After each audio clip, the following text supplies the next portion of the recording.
karena obrolan yang tadi kita buat bersama dengan Bunda Arsaningsih itu kan daging semua ya, nggak ada balungnya ya. Jadi sangat sayang sekali jika kemudian dilewatkan.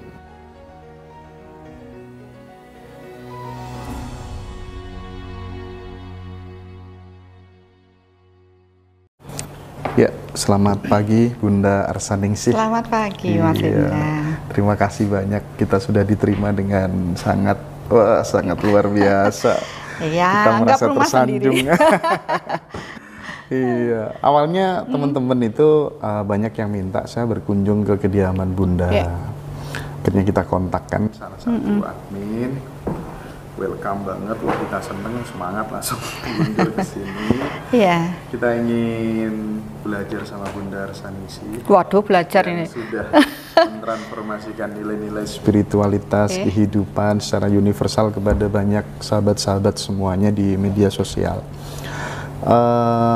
Mungkin dimulai dari pengalaman pertama tertarik dalam dunia spiritual tuh dulu seperti apa, Bunda?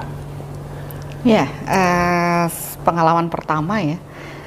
Jadi kalau diingat itu, saya cuma ingat masa kecil saya. Ya, semasa kecil saya yang sebenarnya mudah melihat. Orang kan kalau bilang orang spiritual tuh harus melihat, bisa melihat atau punya kelebihan lah segala macam. Tapi waktu itu saya tidak menganggap itu ya, karena saya masih menjalani hidup aja. Semacam indigo begitu? Iya, memang sudah dari kawan orok katanya. Jadi, tapi malah saya tidak nyaman dengan itu dan saya berusaha untuk melepaskan istilahnya. Nah, usut punya usut, ternyata lingkungan keluarga ibu saya memang semua keturunannya demikian. Akhirnya kan saya berupaya berdamai dengan itu. Nah, itulah proses pencarian, kenapa ya saya kok seperti ini, saya merasa tidak nyaman, intuisi saya cepat jalan dan sebagainya. Bahkan beberapa teman kan mengucilkan ya, karena tidak sesuai dengan apa yang mereka alami lah, tidak pas, oh ini aneh-aneh wae kan gitu. Ya, bisa merasakan, ya, melihat gitu ya. Yang dibilang, apa yang saya bilang tuh dianggap aneh-aneh kan gitu. Akhirnya itu seperti apa kejanggalan-kejanggalan itu, Bunda, yang dilihat, yang dialami? Ya, karena dulu nggak ngerti ya, waktu kecil saya terlalu sering melihat sosok ya seperti biasa lah ya. Ada di sana, kemudian dia mengajak ngomong, ngobrol kan gitu. Mungkin orang lain kan menganggap aneh, itu tidak seperti biasanya gitu. Dan mereka mulai tidak nyaman dengan kondisi itu. Padahal kalau saya ya anggap, oh ya wajar seperti itu. Nah, ini kan terjadi benturan ya. Kalau dulu kan saya tidak paham, sekarang baru ngerti karena energinya tidak sejenis, sehingga pasti kan tidak nyaman. Akhirnya saya tidak terlalu bergaul itu, terlalu nutup diri gitu ya, tidak terlalu bebas karena ada trauma di sana.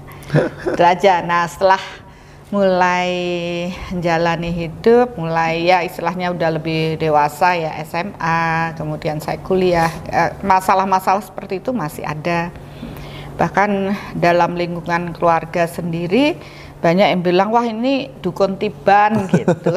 Karena saya sering, saya ngasih tahu dia gitu kan. Oh gini. Nah, mungkin waktu itu saya terlalu vulgar yang ngomong, maksud saya baik untuk ngasih tahu mereka, tapi kan orang salah nangkep gitu. Kemudian setelah dewasa ini, ya istilahnya setelah menikah ya, itu menyesuaikan dengan lingkungan keluarga ini juga tidak mudah. Nah, disitulah saya mulai mencari sebenarnya ini apa, terutama ya setelah saya masuk ke Bali ya di tahun 2000. Karena kan kalau sebelumnya saya keliling dari ikut suami Kalimantan, kemudian balik ke Jawa lagi di Semarang, Jogja, kemudian balik lagi terakhir ke Dili dan banyak kejadian-kejadian aneh itu Ya menurut saya sih bagian dari proses saya belajar ya. Tapi begitu masuk ke Bali ini kan ditambah stres yang berkepanjangan ya, karena harus menyelaraskan dengan yang sebelumnya tidak biasa saya dapatkan. Ternyata interaksi dengan energi ini lebih kenceng menurut saya dibanding sebelum-sebelumnya, yang membuat akhirnya saya ingin belajar ya, ingin tahu lebih apa sih sebenarnya ini, kenapa saya sakit-sakitan dan banyak hal, dan akhirnya saya terjun ke istilahnya belajar ke proses energi. Kan banyak ya metode yang ditawarkan ya, saya sempat Reiki lah ya, kemudian belajar semua meditasi, kebetulan saya senang belajar, kemudian banyak perguruan.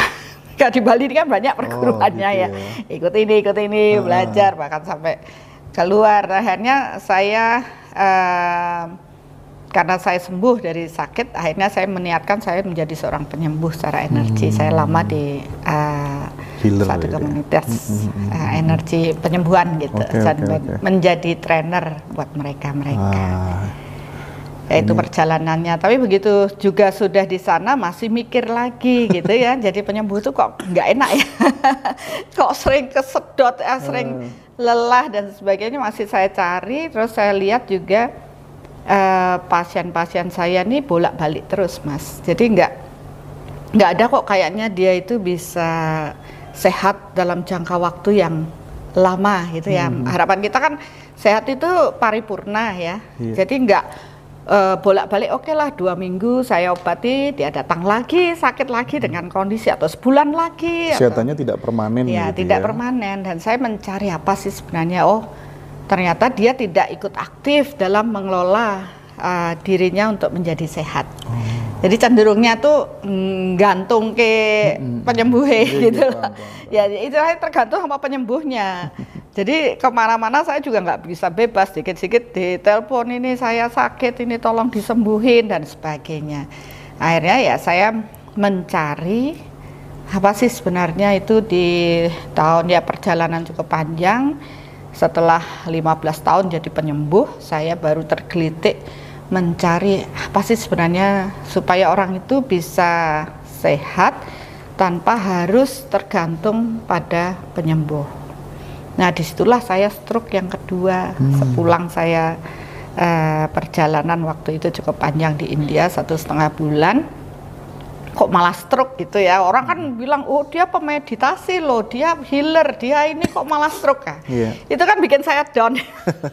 Waduh, berarti aku belum bener nih jadi orang. Nah disitulah saya mulai karena saya sudah tidak berdaya, saya berserah, akhirnya berserah pada Tuhan ya. Kalau Tuhan berkehendak saya bisa berbicara, saya akan bicara. Kalau enggak ya saya bisa jalan, saya berjalan. Ternyata proses keberserahan itu yang menurut saya menimbulkan dampak yang luar biasa pada diri saya. Ya, yaitu proses penyembuhan ilahi ya istilahnya, terjadi penyembuhan dalam diri sendiri yang tanpa treatment dari siapapun. Tanpa treatment dari siapapun, itu yang membuat saya harus menangis setelah paginya saya bisa turun dan ternyata kuncinya hanya satu, berserah. Karena jarak pasca kemudian memutuskan untuk berserah kepada Gusti tadi dengan proses terjadinya penyembuhan itu berapa lama, Bunda? Saya berserah dulu.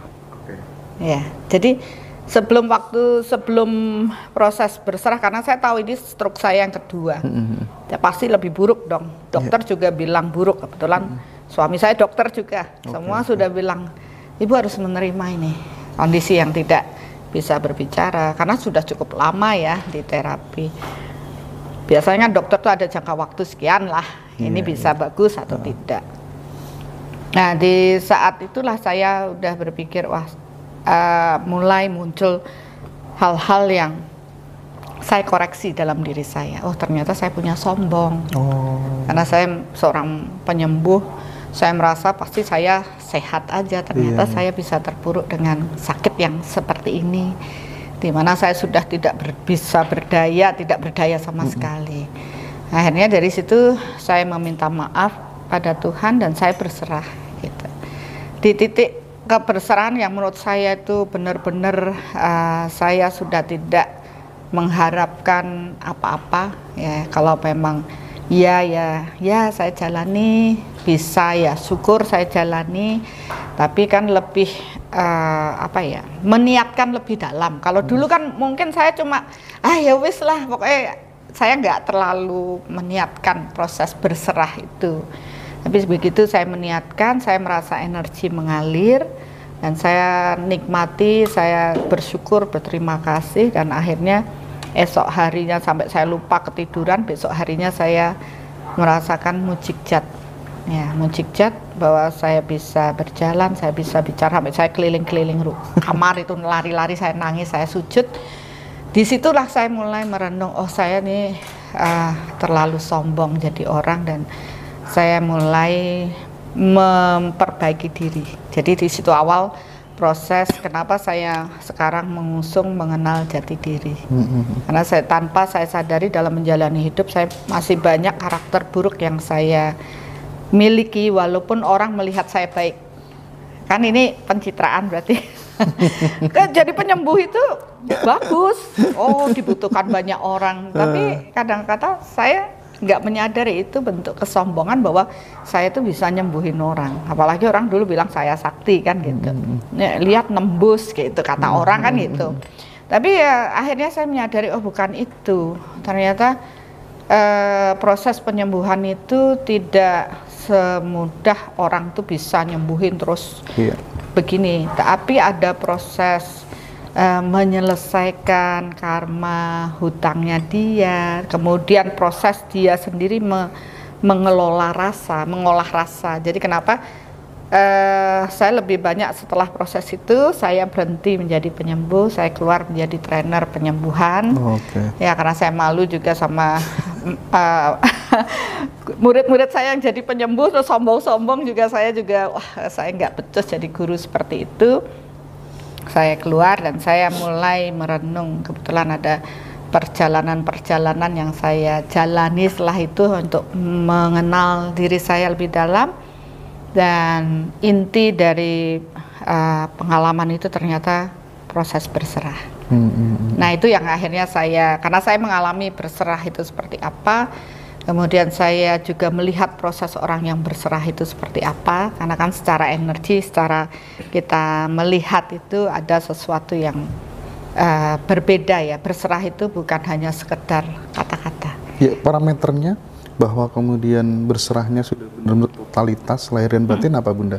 Ya, karena saya pahamnya di energi ya Mas ya. Kebetulan proses berhubungan dengan energi ini kan kalau selama ini kan belum terukur energi itu.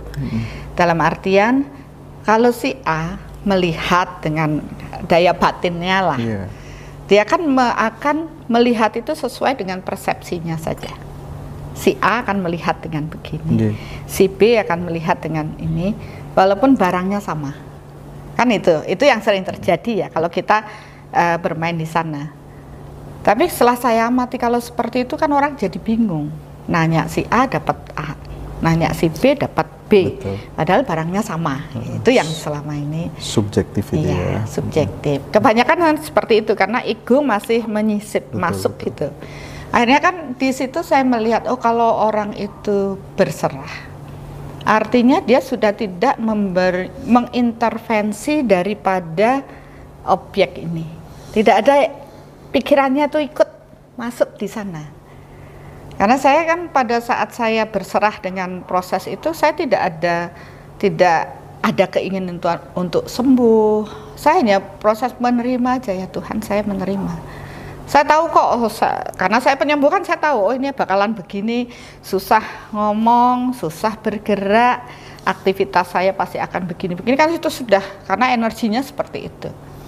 Tapi begitu energi proses berserah itu cukup dalam, tidak ada intervensi saya terhadap satu objek, saya menarik diri ya, istilahnya tidak meradiasikan hal tersebut, saya berserah, maka ternyata energi Tuhan itu baru bisa memasuki tubuh kita.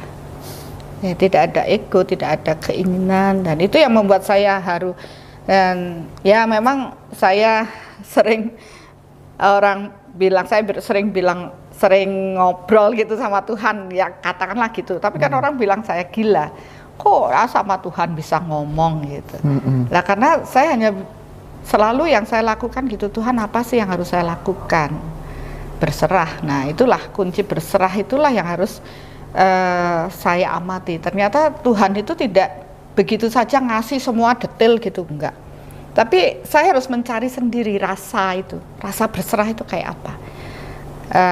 Pada waktu saya juga melakukan perjalanan entah ke India, Cina, terakhir ke Yerusalem, itu juga saya melihat, oh pada orang yang berserah itu energi yang turun itu berbeda, sama seperti yang saya rasa.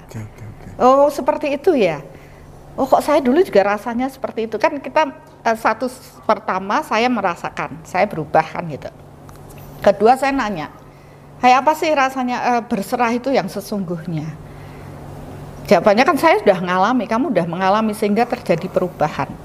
Tapi kan saya masih nuntut toh, saya ingin tahu orang lain itu gimana. Kan tidak percaya begitu saja dengan apa yang saya rasakan. Saya perlu pembuktian Tuhan. Ya benar, ada proses di mana suatu ketika setelah saya masa stroke itu, karena saya masih mempertanyakan di bulan Desember waktu itu, saya cuma, ya orang bilang dapat wangsit ya.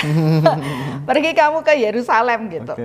Terus saya mikir, saya sempat agak mempertanyakan kenapa saya harus ke Yerusalem. Itu kan sesuatu yang tidak sesuai dengan agama saya dan sebagainya. Dengan beliefnya ya. Tapi kan ada sesuatu yang nanti kamu dapatkan.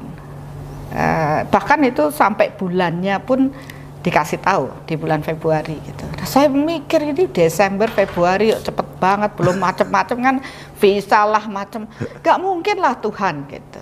Begitu saya menentang, tiba-tiba hujan deras ya, waktu itu saya bersama beberapa orang, hujan deras, terus petir nyambar-nyambar, terus saya gini, semua pada bilang diain aja gitu, siapa tahu nanti memang benar itu kehendak Tuhan sampai ke sana. Dan memang begitu saya tahu, oh ya saya salah nih, saya minta maaf Tuhan, ya saya mau ke sana, tapi tolong lapangkan semua jalan saya kalau memang saya tuh harus ke sana. Begitu saya meniatkan begitu, hujannya hilang Mas. Bener itu, saya tuh sampai takjub gitu. Ini saksinya masih ada.